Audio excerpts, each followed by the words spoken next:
Ah, ah,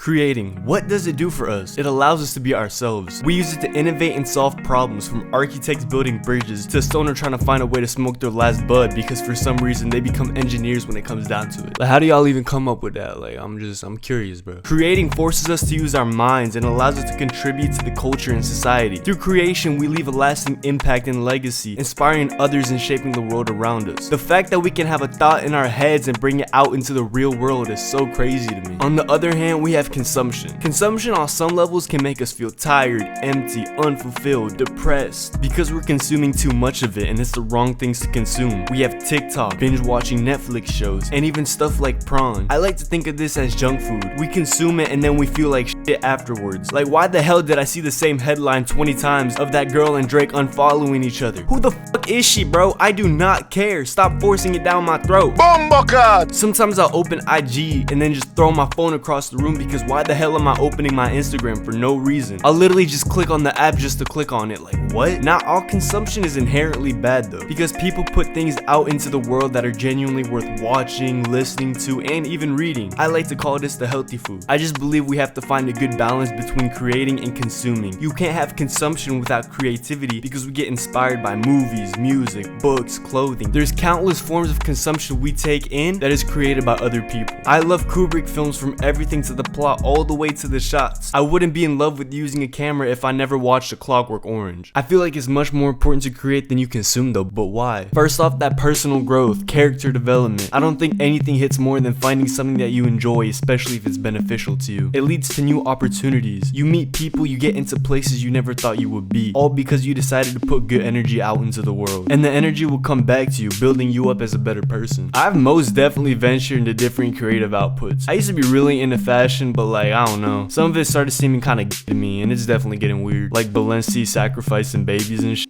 Like Balenci, this hard. Like this Balenci piece is hard, but I believe in God too much to get it. You feel me? Think about how much children were trafficked for this hoodie to exist. But that love for clothes is still there, I'm not gonna lie. And even music production, your boy used to be a little producer back in the day, aha. But I think diving into multiple things shapes you as a person. You start to think for yourself and pull inspiration from one form into another, like how we see movies referenced in a lot of music, or the score of a film. The music in a movie is like 50% of the movie. Like, try watching Oppenheimer or Interstellar without music, I bet that shit weird as hell. It's important to build yourself up with different aspects because it allows you to create more freely. You will have no boundaries of what you can do. Even though I'm a big ass hater when it comes to a lot of things, I love when people have their own aesthetics. Even though I personally won't agree with something people choose to make a part of it, I think being able to pull from different forms of media and make it into yourself is so cool, and I do it too. Whenever I'm in Miami, the energy I get from there is crazy. Being around and seeing all these different structures is amazing to me. Not only is the creativity of them amazing, but the functionality is. When you have something that is not only appealing to look at, but functions really well, I believe that that's peak architecture. And for our future, it's very important to start changing the way things look, and Miami is a prime example that many other cities should take. To move society forward, we have to change the way we dress, the way our buildings look, our everyday items, and even our homes. This means so much to me because when I was little, I was so excited to see what our future will hold for us when it comes to this stuff. But now as I get older, our design has barely changed. Like, look at these houses. I hate suburban housing with every bone in my body. This shit is so copy and paste. We live in like actual prison cells, bro. This shit is modern day slavery. Just look at it. Slavery for 400 years? That shit sound like a choice. And I believe the reason that that's happening is because we're all stuck on our phones consuming bullshit, when we should be the ones sketching the future, the youth. Obviously everything can't change overnight because of expenses and all that, but it's a slow process that I want to be a part of. One of my many goals that Aiden has is to become an architect. Even though it's a long process, I hope by the end of it, I will reach the point that I want to. Architecture is one of those things that have interested me in the past, but lately it's grown on me so much. And I think it would be a cool title to have, you know what I'm saying? I know it's not all about the creativity, it's more about how you can figure out the design of something while making it functional and appealing. And I don't doubt I'll definitely have to do a lot of book work and interning for it, but that's just a part of the process. But back to the point, you may not realize it, but whatever you are creating, putting out into the world, it impacts people. Whether millions are paying attention to it or just like 3 people, someone is taking it in, and you never know who is watching. Everyone has the superpower to influence people. You just gotta figure out how to use it. This is something we have to use cautiously and try and use it in a positive way, because bro, we have to think into the future. I was at a restaurant and I seen a kid use an iPad and an iPhone at the same time, just scrolling on TikTok on both of them, and he was doing that just to sit down and eat. That's our future right now. Crazy. Just put the right energy out into the world, because it will help everyone else, not just yourself. And remove any doubt you have in yourself, because doubt isn't real, bro. You're just schizophrenic.